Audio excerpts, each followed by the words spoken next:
여러분, 금값이 떨어진다. 그래서 각국의 중앙은행들이 금을 썰어 담고 있다. 이게 사실일까요? 사실입니다. 이거 한번 보세요. 3분기 각국 중앙은행의 금 매입량입니다. 400톤입니다. 400톤. 1년 전하고 비교해 보면요. 와, 여러분 4배 이상 급증했습니다. 4배 이상. 게다가 말입니다. 1967년 이후 55년 만에 최대치라고 합니다. 55년 만에. 여러분, 각국 중앙은행이 금을 매입하는 게 1967년에 소환이 됐어요. 그 정도로 말입니다. 각국 중앙은행들은 지금 금을 굉장히 많이 매입하고 있다는 뜻이에요. 왜 매입을 할까요? 왜 매입을 할까요? 금값이 떨어지니까. 올해 중에서는 지금 쭉쭉 떨어져서 보세요. 지난 3월 8일에 온스당 트라이온스입니다. 트라이온스당 2043.3달러였던 것이 10월 24일에는요. 1663달러. 어디 그뿐입니까? 지금은 1649.7달러. 아마 오늘 또 떨어질 거예요. 미국이 금리를 인상을 했으니까 또 떨어질 겁니다. 이렇게까지 떨어지니까 이거 빨리 사야 돼. 너무 늦으면 안 되겠어. 금이라도 사서 쟁여둬야지. 그렇지 않으면 이거 큰일 나. 이렇게 생각하면서 각국 중앙은행들이 또 금을 계속 사들이는 거예요. 금을. 게다가 말입니다. 게다가 이 금을 가지고 있는 지표를 한번 보면요. 터키나 우즈베키스탄, 인도, 카타르, 모잠비크 이런 나라들이죠. 특히 말입니다. 터키 같은 경우는 보세요. 31.17톤을 사들였습니다. 우즈베키스탄은 26.13%를 사들였고요. 인도도 인도도 17.46톤을 사들였고요. 카타르도 14.77톤을 사들였습니다. 심지어 모잠비크도 2.33% 사들였습니다. 그러니까 터키 같은 경우는 지금 고물가 때문에 나라가 굉장히 위험하다고 이야기하니까 차라리 이때 돈 생기는 걸 금 사자.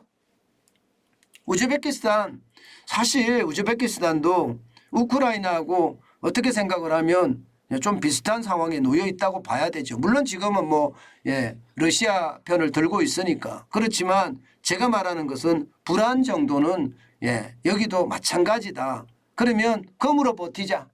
금으로 버티자. 인도도 지금 금을 산다. 이렇게 이야기할 수가 있습니다. 더 중요한 것은 여러분, 더 중요한 것은 아마 이 지표를 보면 아마 여러분들 이해가 되실 거예요. 이 지표 중에 러시아 보세요. 러시아가 2298톤이죠. 와, 2298.53톤을 가지고 있습니다. 그러면 왜 이걸 제가 보라고 하느냐? 러시아가 우크라이나를 침공을 했어요. 그러면서 말입니다. 미국을 중심으로 서방이 제재를 엄청나게 강하게 했습니다. 그런데 러시아는 예상외로 충격을 덜 받고 있습니다. 왜 그러느냐? 바로 이 금 때문이라는 거예요. 금 때문에.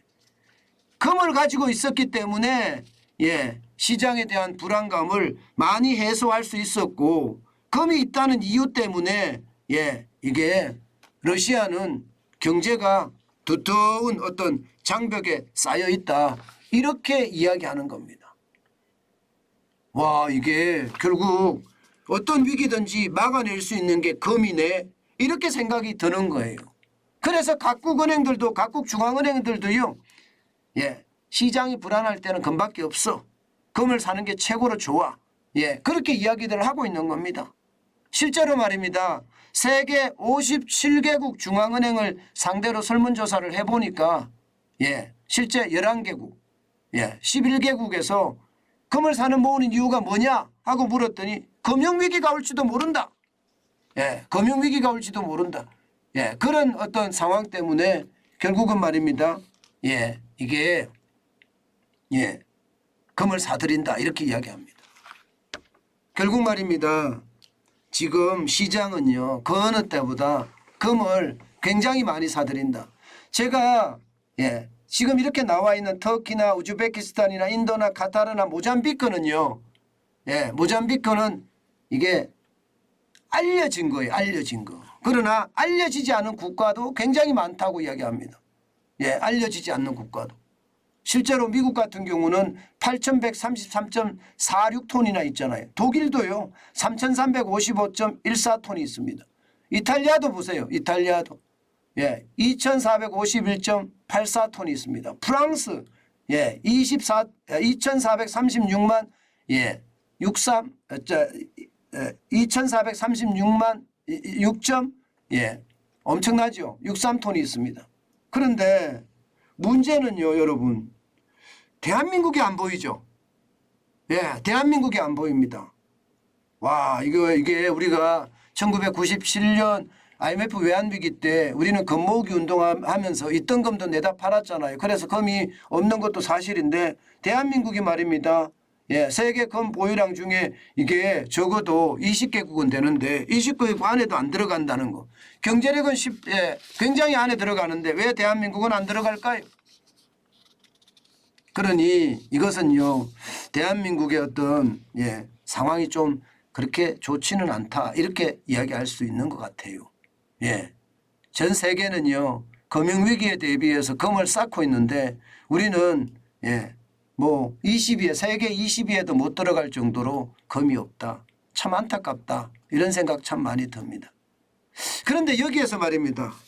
그러면 우리는 어떻게 할 건가? 우리는 금을 사야 되느냐 말아야 되느냐 이런 얘기 할 수밖에 없지요. 그런데 지금 여러분 금 사는 거는 저는 아니라고 봅니다. 왜냐하면요. 물론 많이 떨어진 건 사실이에요. 근데 환율이 너무 많이 올라 있어서 이게 금값이 지금 그람당 74,000원이 넘잖아요. 74,000원이. 저는 그래서 이거 금을 사는 것은 지금 때는 아니다. 그 말씀 저는 드리고 싶어요. 지금 1g당 75,446.01원이에요. 결코 낮은 숫자가 아닙니다. 결코 낮은 숫자가 아니에요. 그래서 저는 이게 우리가 환율이 워낙 올라가 있기 때문에 지금을 검사하는 것은 저는 아니다. 아직은 아니다. 그렇게 생각을 합니다. 시기는 오겠죠. 금을 살 수 있는 시기는 오는데 이게 금은 일반적으로 보면요. 경제가 잘 돌아갈 때 금값이 쌉니다. 그때 금을 사야 되는 거죠. 그때. 지금처럼 위기 때는 모두가 금하기 때문에 이게 금값이 많이 비쌉니다. 저는 지금 사라는 이야기는 저는 안 하는데 중요한 것은요. 내가 리스크 배치를 하겠다. 위험을 좀 분산을 시키겠다. 내가 돈이 너무 많다. 그러면요. 금 사세요. 그러면요. 리스크 해지용으로 사는 겁니다. 금값이 떨어져도 그냥 보관하시면 돼요. 보관하시면.